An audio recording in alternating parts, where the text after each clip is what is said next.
Welcome to the Conservation Lecture Series. I'm Mark Madison. I'm the historian out here, and I help organize this series. It's been going on 25 years, and tonight's going to be one of the best ever.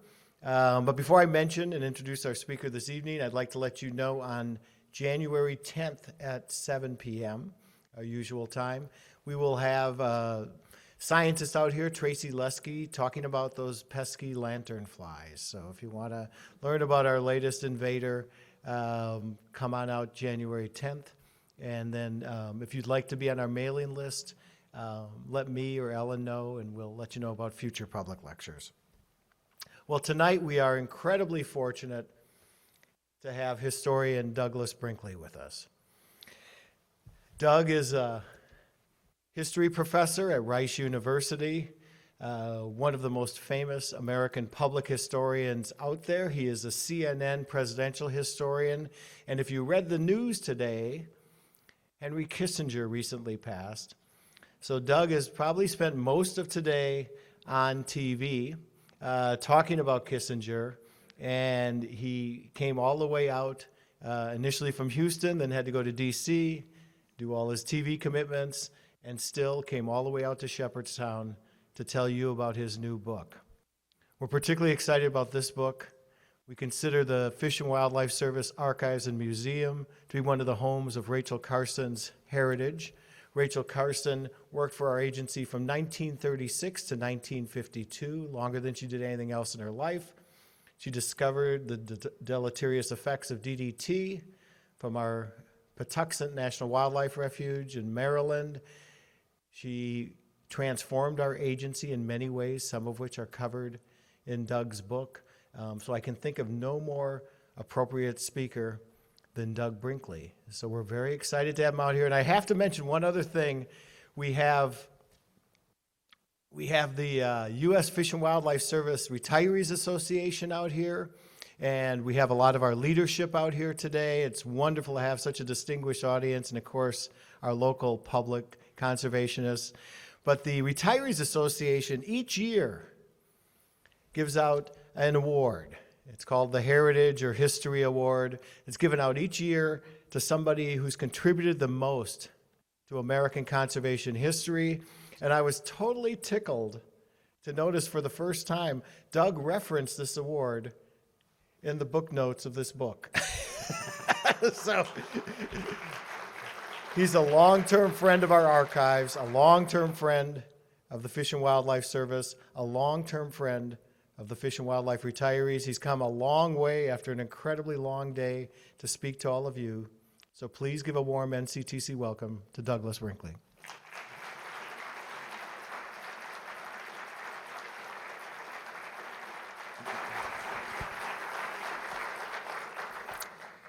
It is wonderful to be here. Mark, thank you. I don't know if we always appreciate how lucky at U.S. Fish and Wildlife we have to have a historian like Mark Madison who stayed with the cause for so many years and has this institutional memory that he's willing to share with people like myself. So thank you, Mark, for everything you do, truly.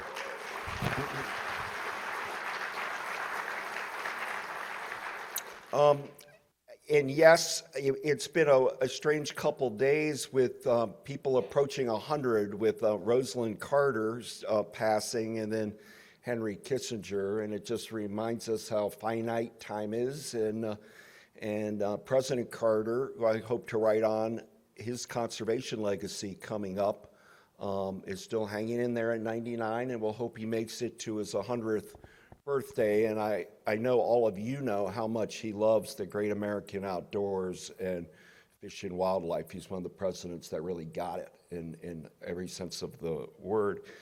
My journey on this is I wrote a book on Theodore Roosevelt called The Wilderness Warrior, and I defined it as the first wave of conservation. But in really 1901 to 1909, TR's presidency, Gifford Pinchot, the Forest Service, Theodore Roosevelt using mechanisms like executive power to save 51 federal bird reservations, which you all know the Pelican Island story, really the beginnings of today's U.S. Fish and Wildlife. He used the Antiquities Act to save important American landscapes like the Grand Canyon or Muir Woods and Devil's Tower and others. And he, of course, went through the Congress, Senate, to do national parks like Crater Lake and Mesa Verde, Wind Cave, and more. But I did that book, The Muir Generation, and then I did a second one, which was really the second wave. And the second wave was FDR from 1933, from his inaugural when he created the Civilian Conservation Corps, all the way to 1942, but actually we'll call it to 45. So FDR was the second wave with Harold Ickes. Beyond looking at federal things, it's astounding to think FDR established 800 state parks. And you're looking at these incredible two Roosevelts.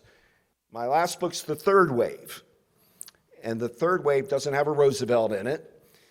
It's really Rachel Carson is the leading light of the narrative, because she started in my mind, I don't use the word recklessly, really a revolution in thinking, because when her book came out in 1962, Carson was saying, as you all know, Rachel Carson loved the oceans. She loved, our rivers and lakes, our flora and fauna. She was a fellow traveler, if you like, in wanting to protect our natural wonders. But her book about DDT and connecting everybody's health, it wasn't about just pesticides and DDT. Rachel Carson said to parents, your kids can get sick playing in the backyard. You can get sick swimming in a river. The fish you're eating are poison. It connected something larger than Rooseveltian conservation of the other two waves. It brought public health and conservation together. And then, of course, the term environmental comes in. You don't see the word environmental, guys, really being used much before 1967 in earnest. I mean, you can cheat sheet and go around and say, well, somebody used that word here or there. But it's really when the Environmental Defense Fund got created in 1967, and Barry Commoner started writing about the term environment, environmental science, earth studies came in. But I would say by the first, Earth Day or 1970, which I'm going to talk about in a second, environment had effectively replaced conservation. So let me tell you about my journey on Silent Spring Revolution. I would have loved to have begun it in 1960. It had components I liked. John F. Kennedy and the New Frontier. Rachel Carson was working for Kennedy's election. She met with Jackie Kennedy and Eleanor Roosevelt. You had that year Ansel Adams and Nancy Newell, This is the American Earth. And really the beginning of the photographs coming. You had the selection in 60 by Kennedy of Stewart Udall. He got announced at the Carlisle Hotel in New York in December 1960. There are many other aspects I could push and say, let's start it there and write about the Long Sixties and end the book in 1973 with the Endangered Species Act of December 28th, which passed the U.S. Senate 92-0. 60 to 73, I knew I had to end it by 73 December when endangered species passed. We also had 50 years ago the Yom Kippur War, and it allowed the Arab oil embargo to form, and the energy lobby had developed to take on the Ralph Nader, Barry Commoner, Rachel Carsonites, and it never got to be another wave after that. Things changed dramatically in 74, and by the time Nixon was gone, yes, Gerald Ford did things, and yes, Jimmy Carter with Alaska alone is epic. But the gas was running out of that environmental tank on a national policy front in a very decisive way, because in 1980, when Ronald Reagan won that big landslide over Jimmy Carter, a massive landslide, it wasn't just Carter and Mondale gone, it was kicked out of the Senate were people like George McGovern, Eugene McCarthy, Frank Church, Birch Bayh, Gaylord Nelson. They all lost in 80. And that they had the political muscle in the Senate to really do things, that group of senators, and they were replaced in 80. But I decided I couldn't begin it in 60, because the real story begins with Hiroshima and Nagasaki. It was the advent of the nuclear bomb and the thought that we could blow ourselves up to smithereens. It happened so quickly, and very few people were opposed to the bomb being dropped on Hiroshima. After all, VJ Day, after Nagasaki, the war's over, the GIs come home, America won, we're the superpower. Only one time in world history does one country have a nuclear monopoly, the United States, 1945 to 49. Nobody else had it but us. And dissenters, very few about the bomb, meaning the moral ramifications when we dropped it. I will tell you the few that mattered. One was Norman Cousins, who wrote a book called Is Man Obsolete? And it came out right after Hiroshima. And in that book, he's questioning, is this the beginning of the destruction of humanity? And he was opposed to using nuclear weapons on civilian populations. Cousins is important because in the 1950s, Cousins was the editor of the Saturday Literary Review, and it used to be an important periodical. And he is the founder of SANE, to stop nuclear testing. And he recruited Coretta Scott King, and they would go everywhere and protest. Norman Cousins, Coretta Scott King, and others, meeting at the UN, in Geneva, in New York, in front of the White House. And Kennedy was John F. Kennedy, a big reader, and loved Cousins. He loved the Saturday Literary Review. And a key part of my book is when Kennedy, after the Cuban Missile Crisis, is worried about nuclear annihilation. And he doesn't trust his own CIA, State Department, and Defense because that we had created what Eisenhower called that industrial military kind of complex. But Kennedy wanted to go down as a peace president. And he thought the Cold War could be ended. It was a new thing, the Cold War. It did begin in 45, but in 1963, 13 years, maybe the U.S. could get along. And Khrushchev and Kennedy, after Cuban Missile Crisis, not only got a hot phone, red phone connection, but Kennedy used as a secret diplomatic envoy Norman Cousins, the anti-nuclear activist, who would go to Rome and meet the Pope, and then drift to go meet Khrushchev in private meetings, talking about Kennedy wanting to stop the testing of nuclear weapons. Because we were blowing up in America, as you all know, the Nevada range. We detonated from 1946 to 1991 1,054 nuclear weapons in the United States. And Kennedy Cousins was trying to get it so you're not allowed to test them underground. They couldn't get that, so we can still do things underground. But at least it stopped all of that atmospheric fallout. And most people look at the Nuclear Test Ban Treaty of 1963 as one of Kennedy's great achievements as a thaw in the Cold War, making the world safer, but it also was a great ecological moment.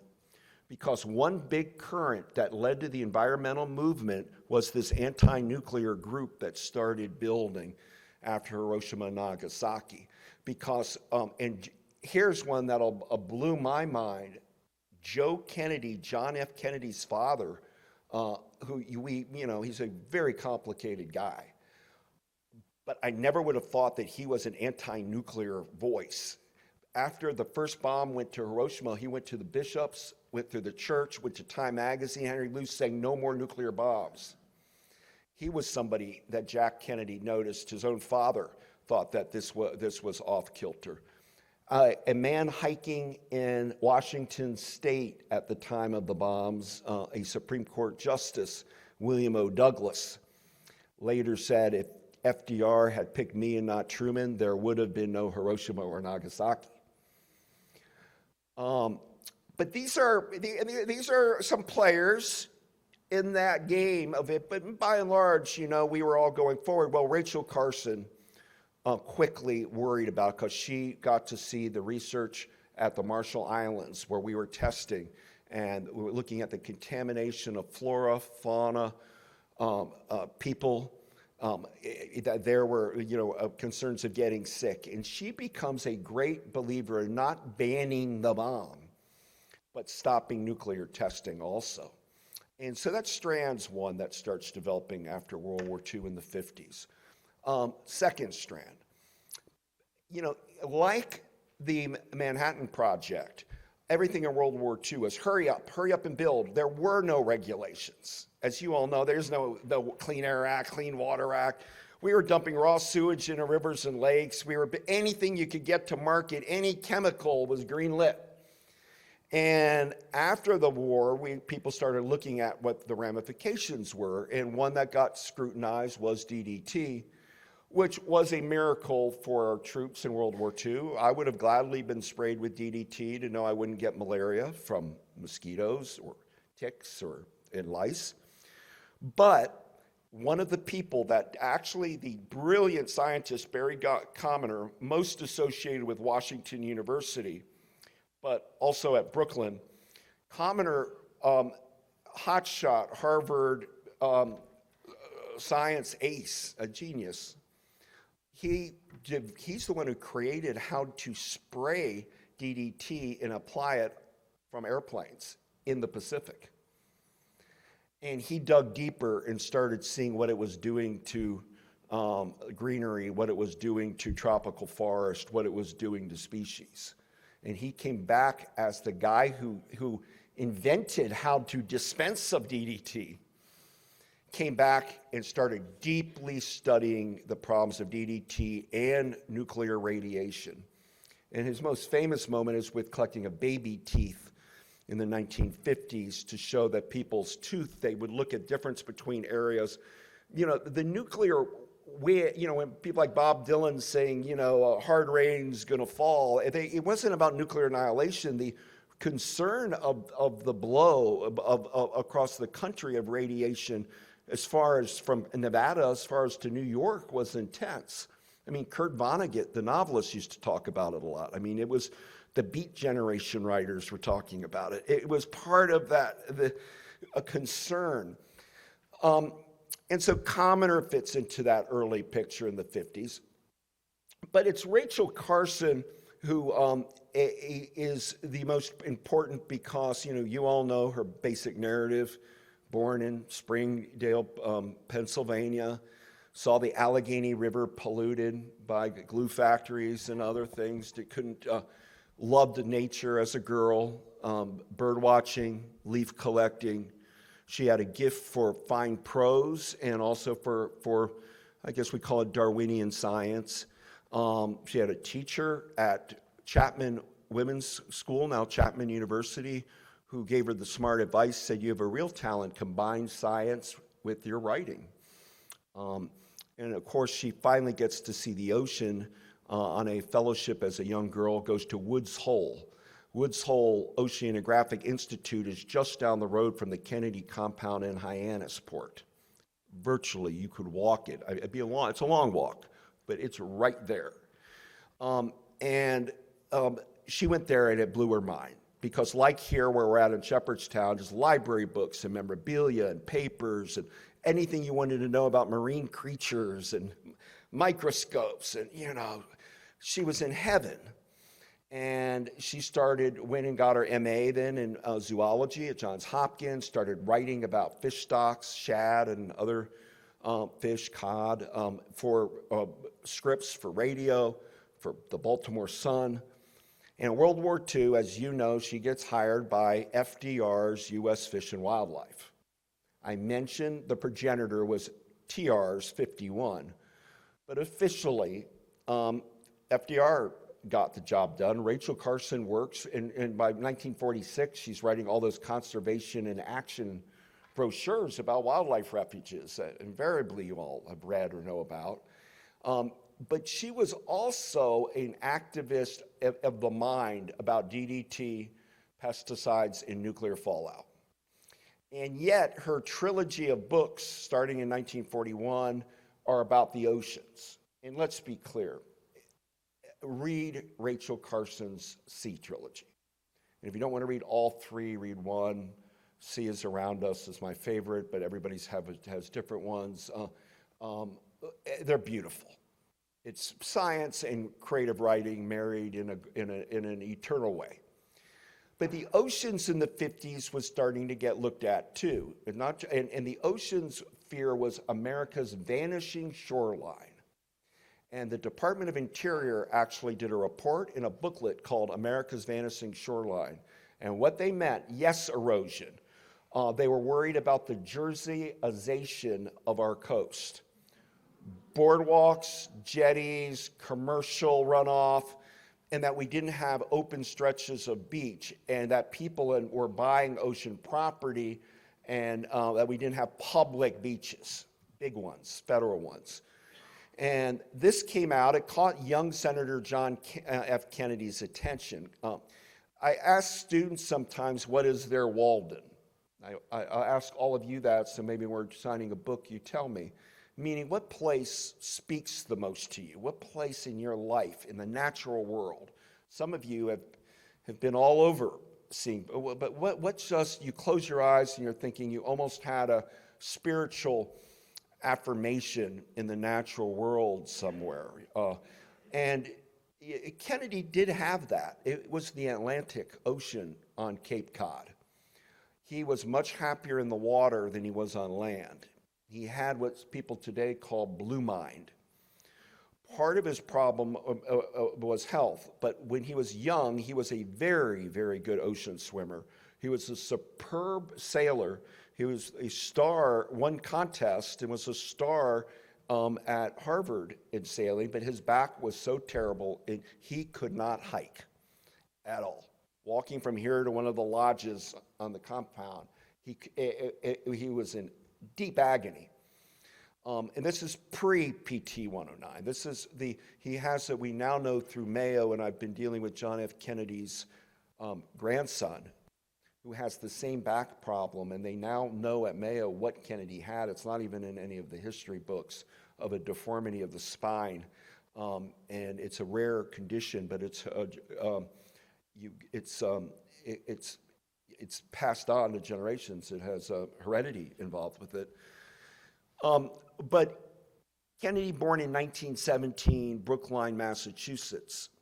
Do you realize that Rose Kennedy, his mother, was raised at Concord? Do you realize that Rose Kennedy's childhood was spent at Walden Pond?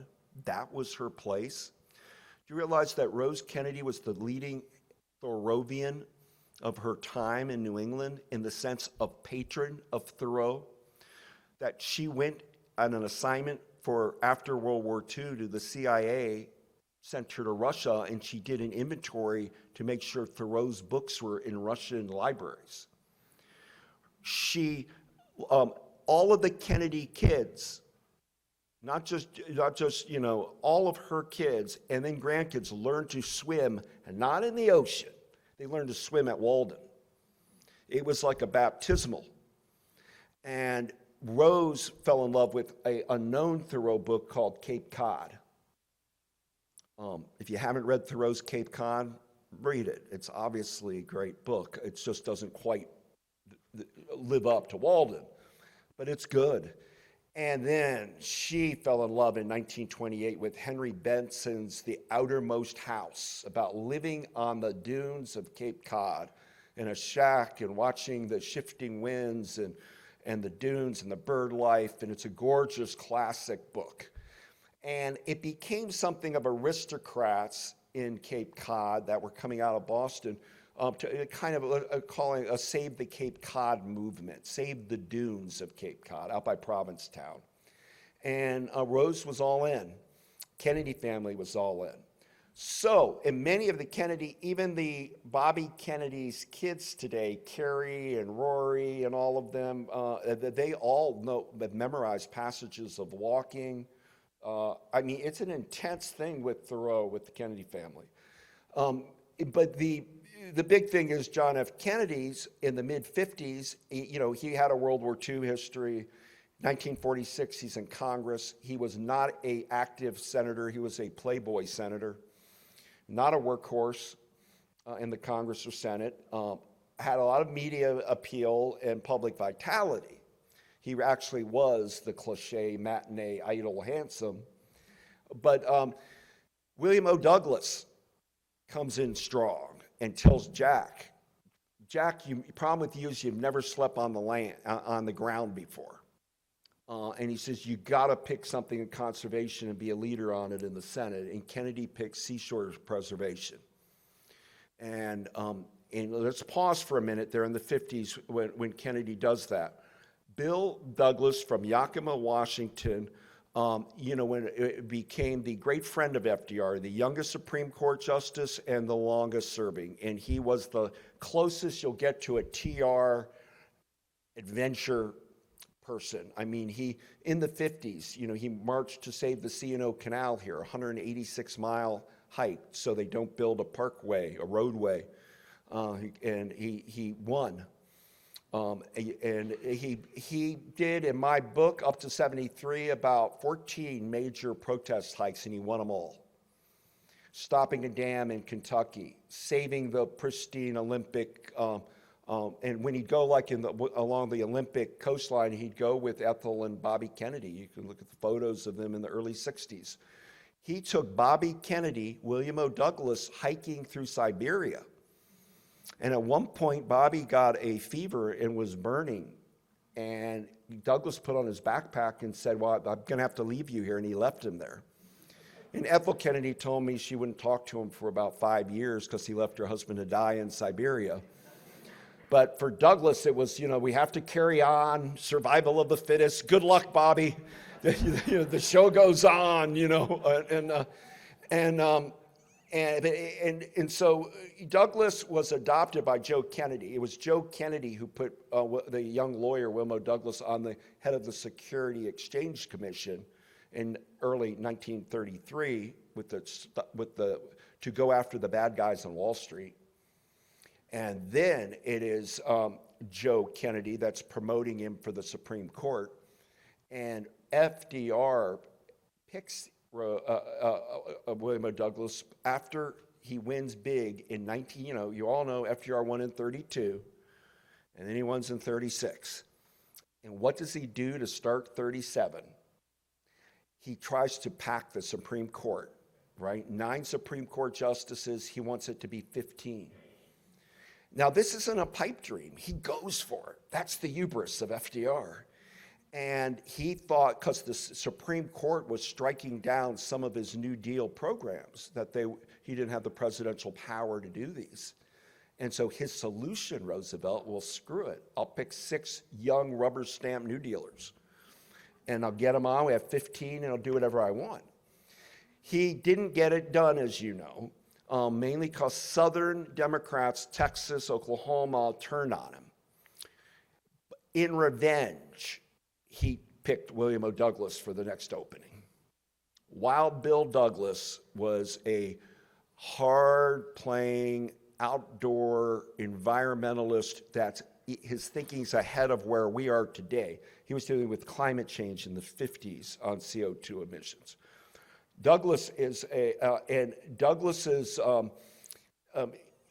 became the mentor of the Kennedy kids. Bobby took to him the most, but when Jack told him to take on something and they took Seashore, and then John F. Kennedy does something as a senator. He's the leader for the Cape Cod National Seashore, and that gets done. First year of his presidency, John F. Kennedy creates Cape Cod National Seashore. Then in Texas, Padre Island National Seashore. And then in California, Point Reyes National Seashore. And then Kennedy, with Stewart Udall, his Interior Secretary, after scoring, and guys, let's be honest, it's not easy to save seashore. You can go save, 200,000 acres in the Brooks Range.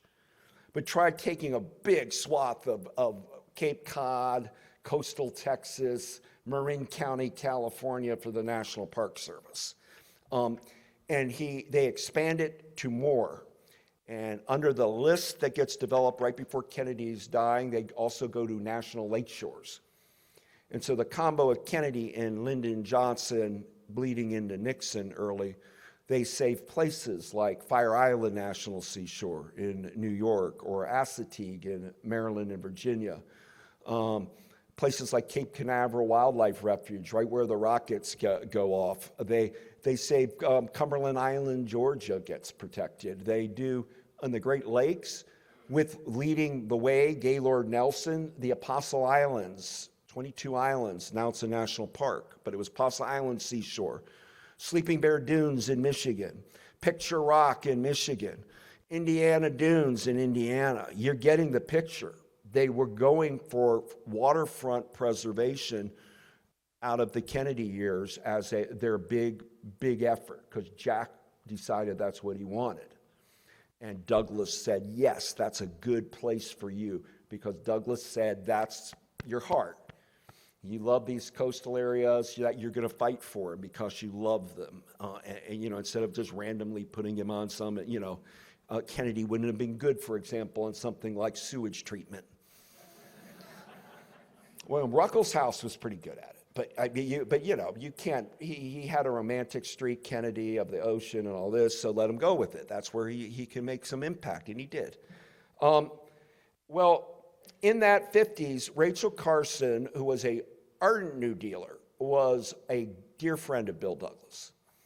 In fact, I'm not sure Rachel Carson could have, and when I say dear friend, I mean a support system. She knew he was there. And she knew he was there because beyond reading his books and things, but she knew he was there because the big case came in the late 1950s with Marjorie Spock. How many of you here know Marjorie Spock? Oh, good. Her brother, how many of you know her brother, the baby doctor, Benjamin Spock? Marjorie Spock has the most interesting proposition. She owned Suffolk County, New York, used to be a lot of agriculture, and she wanted to be an organic farmer. She distrusted chemicals and pesticides. That was her dream. She got land, and she was running a very fine organic farm, except the Suffolk County Mosquito Control and USDA was spraying pesticides. And so she sues because they're taking away her right for growing crops. It's a great case, however you fall down, when you get into it, because it gets to issues like, well, how much air what is above your house? Can't somebody, if the pesticides are going to come down on your property, you mean it's illegal to be a organic farmer in America? And Marjorie Spock was very, very bright. She befriended Rachel Carson. They get it all the way to the Supreme Court. Reams of documents saved on this big case, and Marjorie Spock loses. And in her loss, William O. Douglas wrote The Dissent, and it is good. His dissent got published in Reader's Digest and Time Magazine and everywhere. I mean, it was so well written. It's still, read it today, and it's like you can see Bill Douglas. And Marjorie Spock started helping Rachel Carson on Silent Spring. She got information out of that legal case, the briefs that were saved. Then she had her friends at Paul Tuxet and Fish and Wildlife helping her.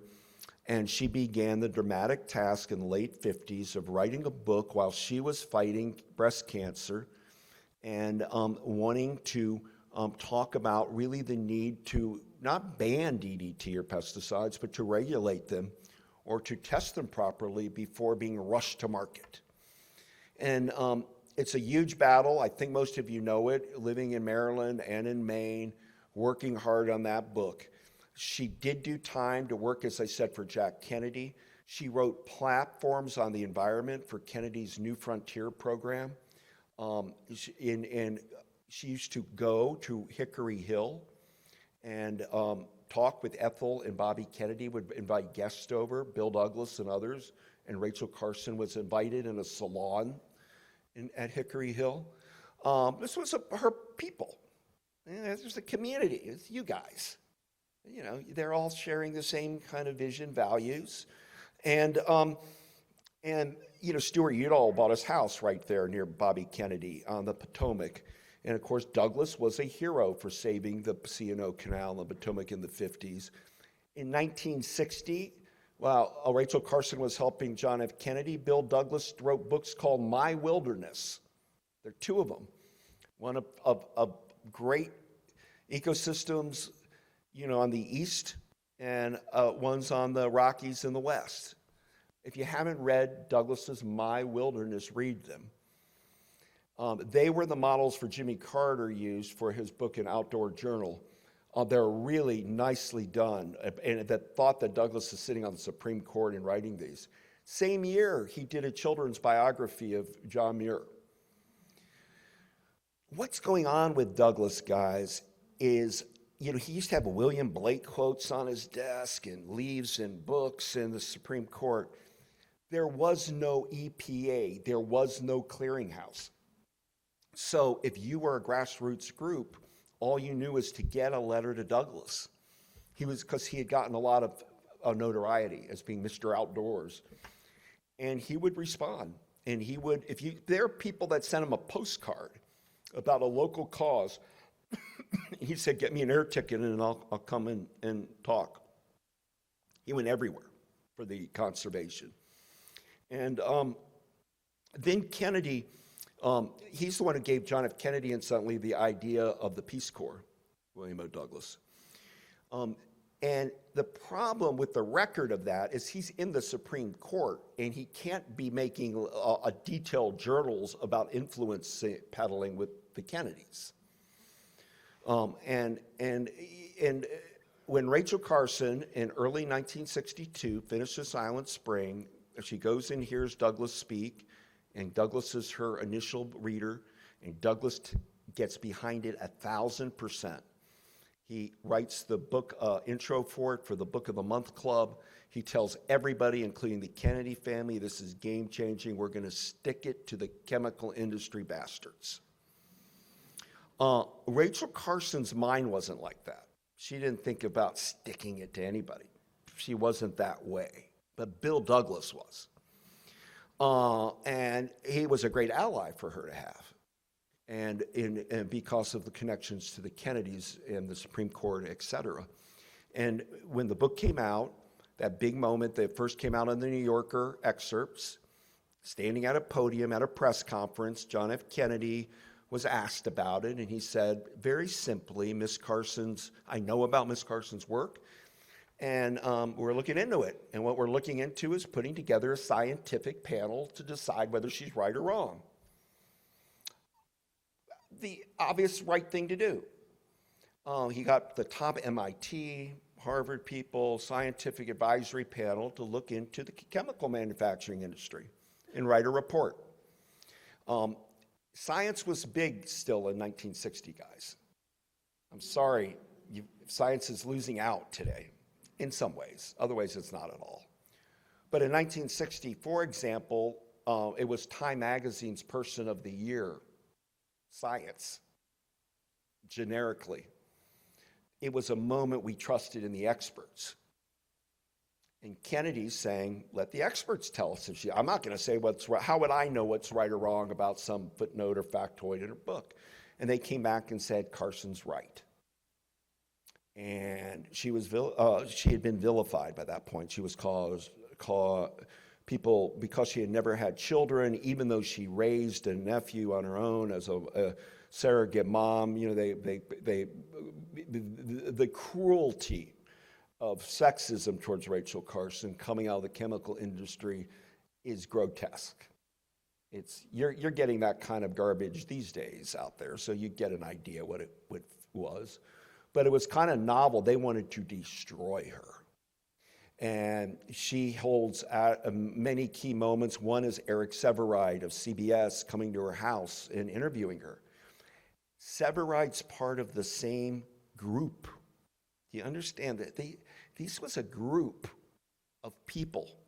Sevareid's hiking with William O. Douglas and Sig Olson up in Minnesota, and the effort for Rainy Lakes or the Boundary Waters, and this was a network of conservation-minded Rooseveltians on conservation, and they worked together in very distinct ways as a network, just like the Underground Railroad was a network, right, for abolitionists.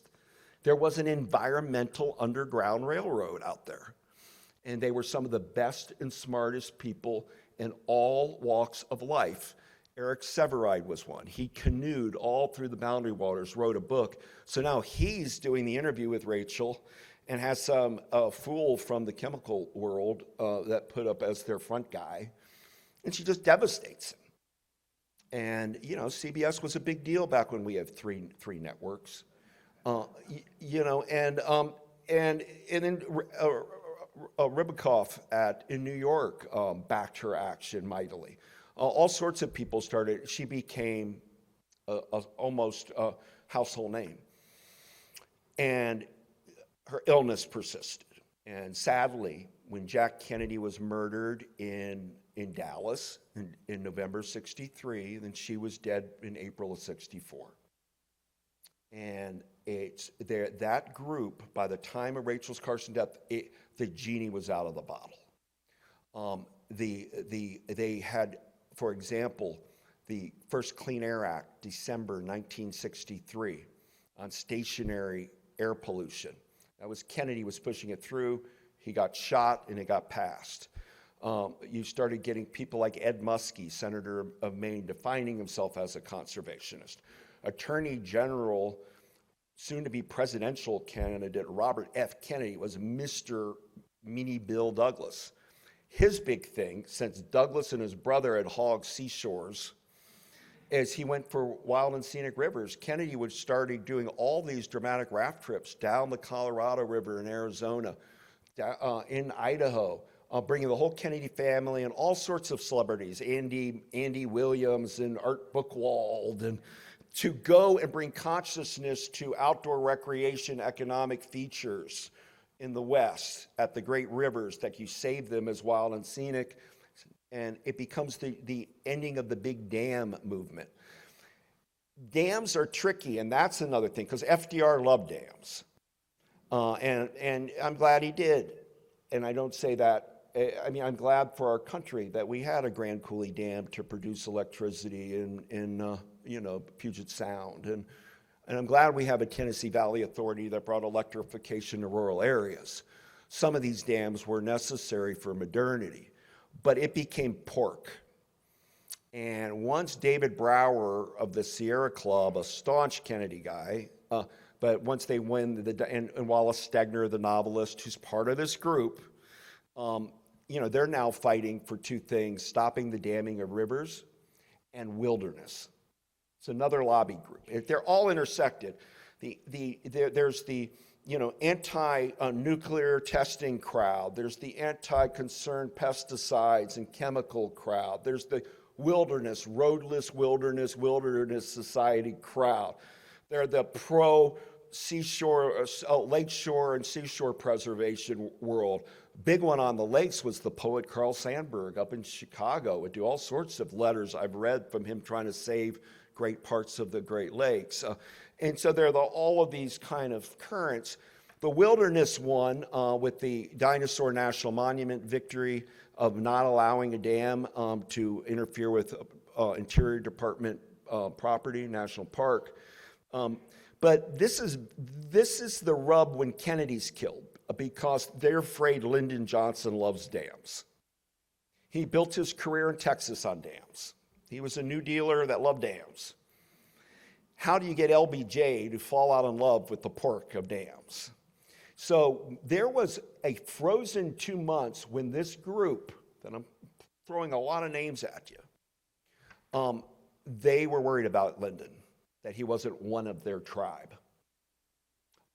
They started seeing him as an old-fashioned hunt rancher who believed in land stewardship of your property, but didn't really have a feel at all for the larger environmental conservation issues from an aesthetic kind of point of view. Well, they were wrong. Lyndon turned out to be good because of Lady Bird. And his wife was a deep lover of the big thicket in Texas, of flora and fauna. And Lyndon learned to follow her lead on that. His Walden, Lyndon and Lady Bird's Walden, was the Pedernales River and the hill country of Texas. And Lyndon loved, he didn't read as many books as you might think, Lyndon. He did love John Steinbeck. There's no question. He was a pure Steinbeck guy. And Steinbeck stayed loyal to Johnson in Vietnam and was pro-Vietnam. And Steinbeck sent his son to fight in Vietnam. And Steinbeck helped LBJ write a speech. But there was a man in Texas named John Graves who wrote Goodbye to a River, about what happens to a wild and free-flowing river with a dam, and Lyndon read it. It was a hit book in Texas. And William O. Douglas comes to Texas right when LBJ becomes president and writes a book called Farewell to Texas, with Douglas writing every place that needs to be saved in Texas. Springs, he went everywhere. And out of that movement, they saved Guadalupe National Park in West Texas. And the big thicket becomes protected by the federal government. And Lyndon and Lady Bird are now really doing a lot. They're pushing through a group of Udall parks. Now, Stewart's special man, Mormon, Arizona, comes from a well-known family. The reason Kennedy picked Stewart Udall to be his Interior Secretary, though, was because he was the first person in Congress to back him for president. And nobody thought Udall mattered in national politics, and a big power guy who was all about water, and so was Stewart Udall early, about big dams, central Arizona power projects. But Udall stood up against Carl Hayden, and Hayden was LBJ's crony. So here's in 1960, a guy from Arizona, early Udall, backs Jack Kennedy. Jack wins. Young Ted Kennedy went all over Arizona in 1960 working with Udall to win that state. And Kennedy wins Arizona over LBJ in 60 at the Democratic Convention. And Kennedy loved Stewart, one of his closest people, a real new frontierer. And Udall Udall was influenced by the wise old men of the movement, people like Robert Frost, who gave Kennedy's a course poem at the inaugural. Do you realize that Udall and Douglas threw birthday parties for Henry David Thoreau at Dumbarton Oaks, and they started reprinting Thoreau, and in this period, Udall Johnson do Canyonlands National Park. Utah's a big one. They're doing Redwood National Park in California. They're doing ones, the big one, the most impressive battle, because they got it pretty much right, in North Cascades up in Washington State. These are all getting done with LBJ. And then Lyndon Johnson falls into the Wild and Scenic River crowd. And the one reason was he didn't like Bobby Kennedy being the river guy. He hated Bobby Kennedy, LBJ. And Bobby was going down the Hudson River in a kayak and all these, it's incredible, all these little outdoor river adventures. But the showdown, as I think you guys know, was the dam that would have affected the Grand Canyon when David Brower took out the newspaper ads and said, would you flood the Sistine Chapel, with clippings to send. And LBJ backed off of that dam. And that was game-changing, that Brower campaign. He only lasted a year longer, Brower. The Sierra Club got rid of him. And the other big figure looming around is Ansel Adams, bringing those gorgeous photographs on calendars, posters, homes, But he does in 1968, Johnson, Wild and Scenic Rivers. He does The hiking trails, the national trails, Appalachian Trail, Pacific Crest, that's Lyndon's. Criticism of Lyndon. They never brought him outdoors. He'd do these signing ceremonies like in the White House. It's like it looks like a wax mummy signing something as dramatic as wild and scenic rivers.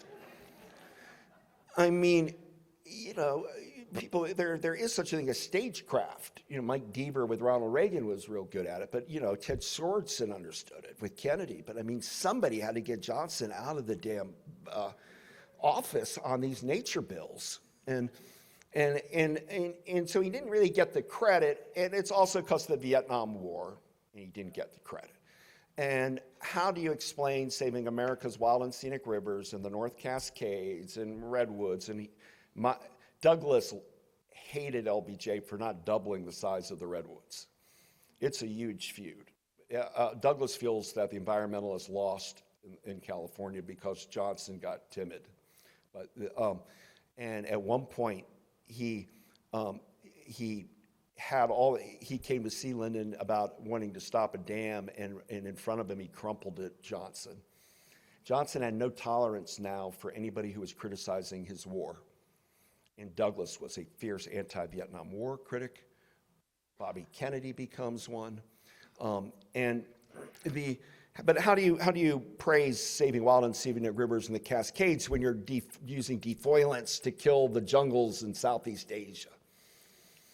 Agent Orange and dumping of chemicals and all of this. So that crowd I keep telling you about, the group, they didn't like Lyndon. They started falling away. In fact, they were giving an award, talk about book award thing, they're giving an award to Lady Bird Johnson, and Douglas writes, I will never come if that SOB Lyndon's there, because he has turned conservation backwards. Douglas believed more in today's kind of environmental thinking of one pulsing biological organism. He didn't trust Lyndon on this stuff. Lyndon was horse trading and didn't have the flame in him. And Udall does the big sin.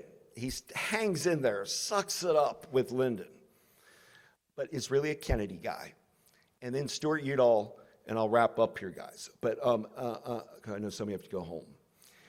but he, right when he loses, or LBJ decides not to run in '68 to take care of the war, and right days before Nixon becomes president, Stewart Udall puts out a memo that he's naming the stadium in Washington, D.C. after Robert F. Kennedy, because Kennedy was killed in '68.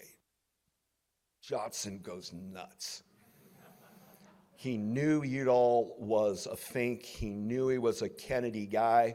He knew he wasn't trustworthy, and he didn't run the memo past him because he knows Lyndon wouldn't have approved, so he brought it to the press first. And he killed Johnson's, all of this massive national monument project that was all ready to go. Presidents still do them on their way out, in spite of Udall. And he hung up on him and wouldn't talk to Udall. That was done. Their wires were done. Udall's interesting journey, as you know, he goes back to Arizona and eventually works for the downwinders, people that got sick from nuclear testing. Native Americans, ranchers, people working uranium mines. He became the lawyer for the people sick from nuclear testing because he felt he should have done more later in life.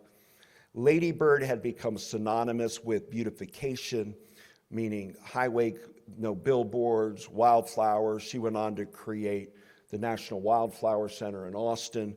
She also is responsible for the growth of Austin in a good way because she saved Zilker Park, which is like a central park of Austin, and that's Lady Bird's work in action down there. I'll end by saying, what do we make of Nixon? Well, nobody thought Nixon was going to be good in the environment, and Nixon did not like the topic. Now, in '68, things were happening on the environment you couldn't miss, but not his thing. He's a foreign affairs guy, and Nixon, that's his strong suit. But he appointed his domestic advisor, John Ehrlichman, who you know for going to jail in Watergate, Ehrlichman was a water and land lawyer from Seattle. And do you realize that Ehrlichman is the only guy Nixon knew that was a friend that he thought was environmental? Because because Ehrlichman was a NIMBY guy, not in my backyard for rich people. So when the rich communities in Puget Sound would hire Ehrlichman's firm to keep an aluminum plant from their neighborhood. It constitutes a form of environmentalism, NIMBYism. That's Ehrlichman. But in order to do that, he knows the issues, and he was good. He made money at it.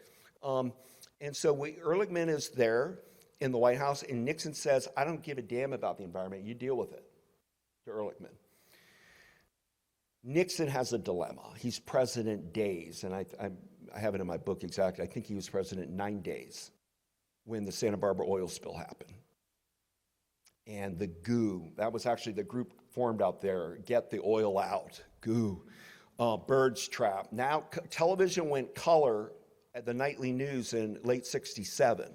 So now it's early 69, color TV, Paradise Santa Barbara in ruins, oil everywhere.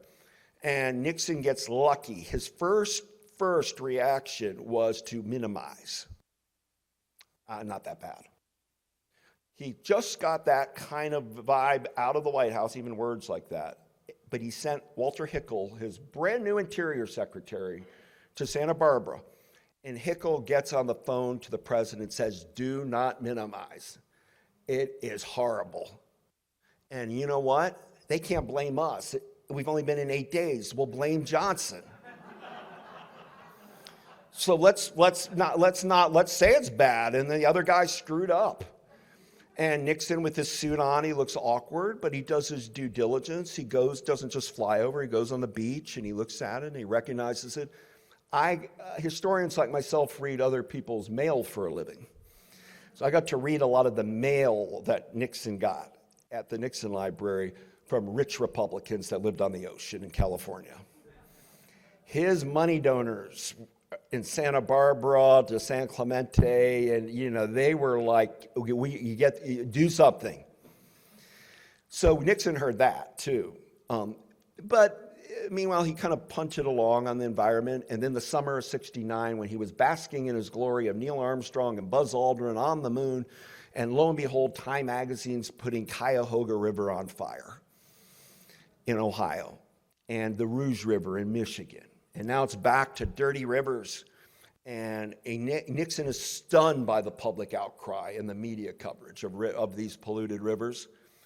Then he finds out that Gaylord Nelson is plotting, and he starts the plotting in late September of 69. Gaylord is at a conference of conservationists in Seattle and comes up with the idea to hold a conservation teach-in, an ecology teach-in, what becomes Earth Day. And Nelson plots it in the fall, and they pick the date April 22nd, 1970, the first Earth Day. And Nelson, if you pull him up online, you'll see they call him I don't do that with people anymore, the father or the mother of, they call him the father of the Earth Day. But I was impressed digging that Nixon asked what Nixon's people, and this is Nixon and Ehrlichman, started noticing. How overnight was there Earth Day posters everywhere? How was the buildup going? How did college campuses suddenly have Earth Day offices? Where's the money coming from? Who's behind this Earth Day? And they had an answer, and guess who it was? Walter Reuther of the United Auto Workers. Walter Reuther funded the first Earth Day. He also died in a weird plane accident 2 days after Earth Day with his wife, May. Reuther is another one. He was building in the 60s the environmental, the green and labor lobby. And remember, Reuther's the one who's with Dr. King, and Memphis is sanitation, environmental justice. You have Cesar Chavez and Dolores Huerta, funded by UAW, with Reuther's picketing with Cesar Chavez. Bobby Kennedy's with Chavez breaking his fast in 68. The United Farm Workers are rallying against chemicals, pesticides, and in a Rachel Carson effect way. And Reuther's principle was, my workers, let's say Detroit or Flint, they don't have the money to raise a family and go to Yellowstone. I want clean, working city lakes and rivers for outdoor recreation where we live. And that was his thing. You can go now, the only place I've been like this compound is the UAW's Nature Center up in Michigan.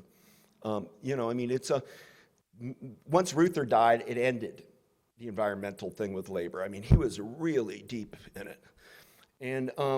And so that scared Nixon. It wasn't a communist doing Earth Day, but it was Reuther, close in Nixon's mind. So he's paranoid about Earth Day, but Ehrlichman's calming him, and on Earth Day, Nixon decides to give all Interior Department employees Earth Day off. A gesture, and they plant a tree. Nixon and Pat will plant a tree. Same day, he was waiting for the FBI. He was bugging activists for Earth Day activists with illegal wiretaps of environmentalists. And they were doing surveillance of the big Earth Day rallies. And nothing bad happened on Earth Day. It was a festival of love and singing and education and ecology. And one of the funnier memos was a Republican Congressman McCloskey, an environmentalist from California, talking to his old friend Ehrlichman, like a law school friend. Ehrlichman is saying, oh my God, I got to give you this report now to Nixon where there was nothing that happened. A little pot was smoke. People were making out under bushes.